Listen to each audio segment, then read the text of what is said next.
আসতে পারি? আরে আসতে পারি মানে? আরে আমরা তো ভাবছি খবরটা দেওয়ার পর থেকে প্রতি মুহূর্তে অপেক্ষা করে আছি আপনাদের আসার জন্য। আসুন আসুন আসুন আসুন। আপনারা সব থেকে কাছের লোক, অথচ এলেন সব থেকে দেরিতে। কি করবো বলুন, আমরা তো খবরটা দিনের দিন পাইনি, মানে একদিন পরে বিকেলে পেলাম, আর তারপর সেদিন আমাদের আসার উপায়ও ছিল না। তারপর দিনই ওর ইউনিভার্সিটিতে ইন্টারভিউ নেওয়ার কথা ছিল। আজ সকাল হতে আমরা বেরিয়ে পড়েছি। আমাদের কি ওখানে মন মানছিল? মন কি মানে? মন কিছুতেই মানে না, তাই একদম। তোমার এত ব্যাখ্যা দিতে কে বলেছে? তুমি ওটা ব্যাখ্যা দিতে শুরু করলে কেন?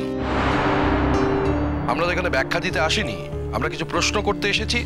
সেটা কি তুমি জানো না?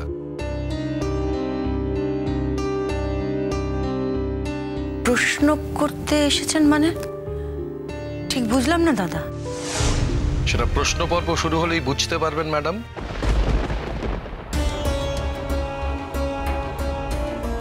কই আমার মেয়েটা কই? বাবি,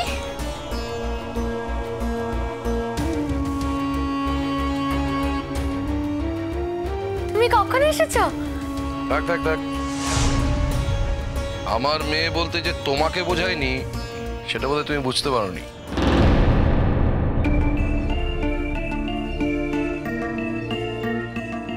ও,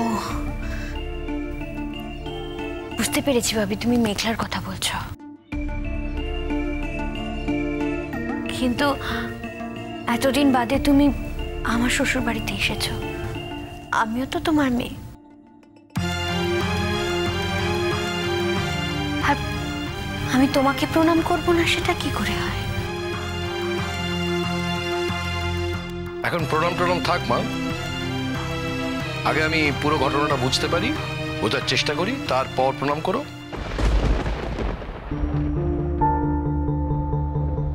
অনুরাগ ফিরে এসেছে ভাবি। তোমার ছোট মেয়ের স্মৃতির সিঁদুর অক্ষয় হয়েছে। এর থেকে ভালো খবর আর কি বা হতে পারে? কিন্তু তার সঙ্গে আমার প্রণাম করার কি সম্পর্ক? সম্পর্ক আছে তিথি, এখন কথা বাড়িও না, আমাকে কথা বলতে দাও। থাক মা, থাক। সবসময় এত প্রণামের কি আছে? তুমিও আমার প্রণাম নেবে না মা? এতদিন পরে তোমাদের সঙ্গে দেখা হলো আমার। সংসারের এত চাপে আমি তো শ্রীপুরে যেতেও পারি না। তোমরাও তো আসো না। এতদিন বাদে দেখা হলো তোমাদের সঙ্গে, তোমাদের জন্য তো কম কষ্ট হয় না আমার?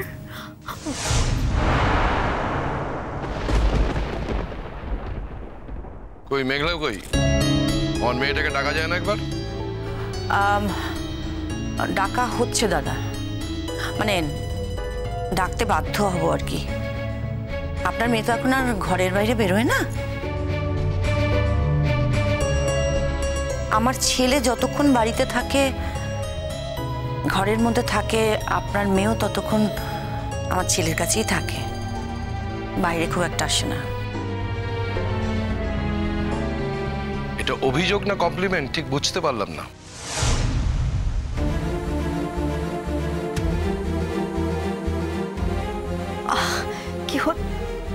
কি হচ্ছে সব? তুমি কেন কথা বলছো বলো তো? তোমার যদি এত অস্বস্তি হয় তাহলে তুমি আমার সঙ্গে এলে কেন? আমার জামাই ফিরে এসেছে, আমার মেয়ে আবার নতুন করে বাঁচছে, এটা যেমন আমার কাছে আনন্দের, তেমনি আমার যে ভেতরে কিছু প্রশ্ন আছে সেটা তুমি খুব ভালো করে জানো, এবং আমাকে সেই প্রশ্নগুলোর উত্তর পেতে হবে।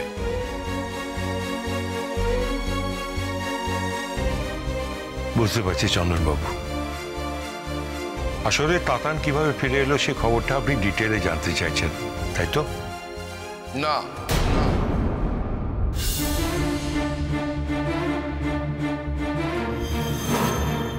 না না, আপনারা তো দুদিন আগে খবরটা পেয়েছিলেন টেলিফোনে, পাননি? আমার প্রশ্নটা অন্য জায়গায়। আমাদের কাছে আপনার আর কি প্রশ্ন থাকতে পারে দাদা? প্রশ্ন তো আপনার মেয়ের কাছে আপনার থাকা উচিত, তাই না? যে প্রশ্ন আমাদের মধ্যেও ছিল বলবো কেন, ইনফ্যাক্ট এখনো আছে। তাতানকে দেখার পরেও যখন ও মনে মনে ভাবছে যে এ তাতান হলেও হতে পারে, তখন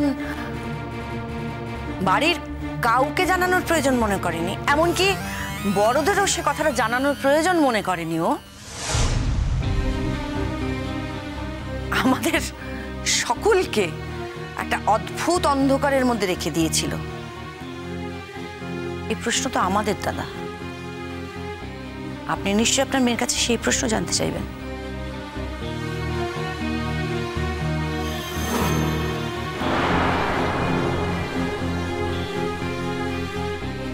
ভাবি,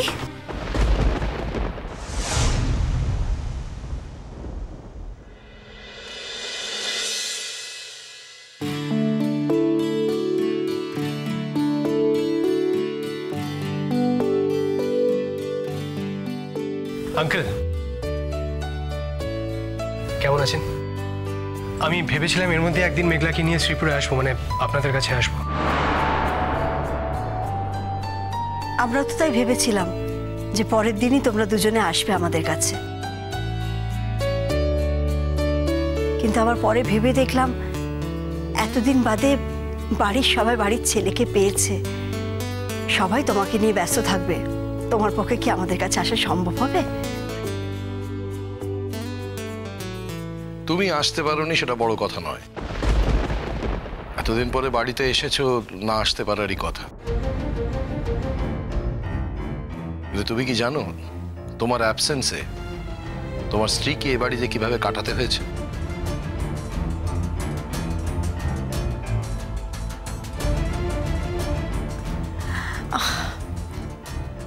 কি হচ্ছে কি সব বলো? আপনি কি দাদা, আপনি কি আমার ছেলের কাছে কমপ্লেন করতে এসেছেন? আমি সেই সমস্ত দিনের সাক্ষী ম্যাডাম। আমি প্রথমেই বললাম না আমার কাছে কিছু প্রশ্ন আছে, আমি সেই প্রশ্নগুলো করতে এসেছি। এবার যদি আপনার সেটাকে কমপ্লেন বলে মনে হয় তাহলে কমপ্লেন।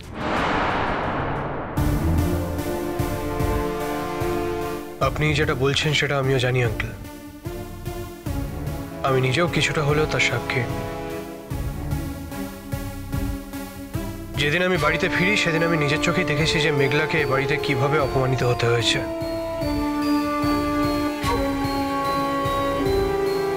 তার থেকে এটাও টের পাই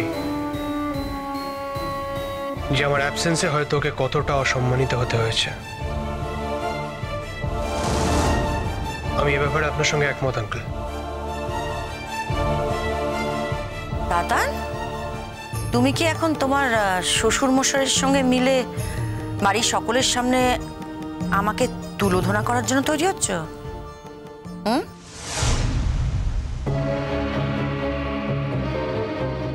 তুলোধনা করার তো কিছু নেই মা। হাজার হোক তুমি আমার মা, আর আমি যে আমার মাকে ঠিক কতটা ভালোবাসি সেটা তো এই বাড়ির সবাই জানে, তাই না?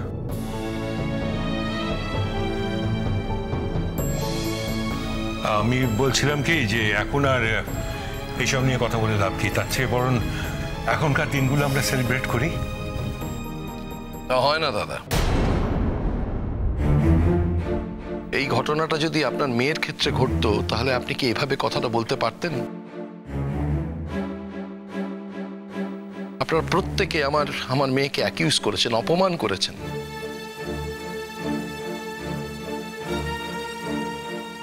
এমনকি ওর নিজের মায়ের কাছে যাওয়া নিয়েও আপনারা ওকে কম কথা শোনাননি। আপনি সমস্ত পুরনো কথাগুলোকে এখন তুলে আমাদের সকলের সামনে আমাদের গুলিয়ে দিতে চাইলে তো হবে না দাদা।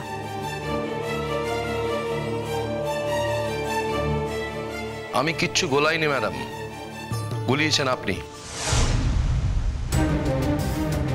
এমনকি শুভ্র শঙ্করকে জড়িয়েও আপনি যে ধরনের কথাবার্তা বলেছেন সেটা কোনো রুচিশীল মানুষের পক্ষে সম্ভব বলে মনে করি না।